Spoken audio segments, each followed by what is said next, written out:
9 crore SIP accounts, 81 lakh crore in mutual fund assets. India has genuinely learned to invest. You would say India has learned the participation in financial assets. But here's the uncomfortable question. Invest in what? What exactly?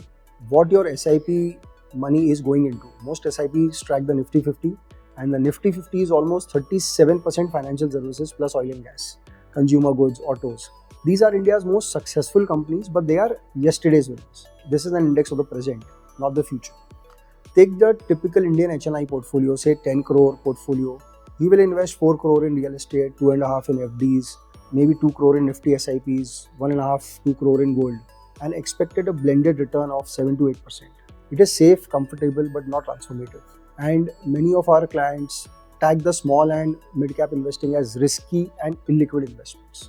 We have a hard time in making an HNI understand that risk is a function of research and not market capitalization.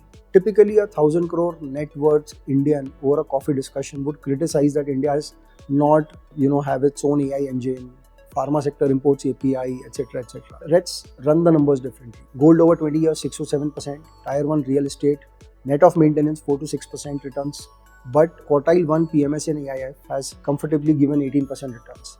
Now, India is not underinvested, but it is misallocated. The comfort in gold and property is far too much, because of which they feel risky and don't come forthcoming for the PMS and AIF investing. Now, it's a cultural problem, not a numbers problem. The culture can change where you have to see where your money is exactly positioned and where you want it to actually flow.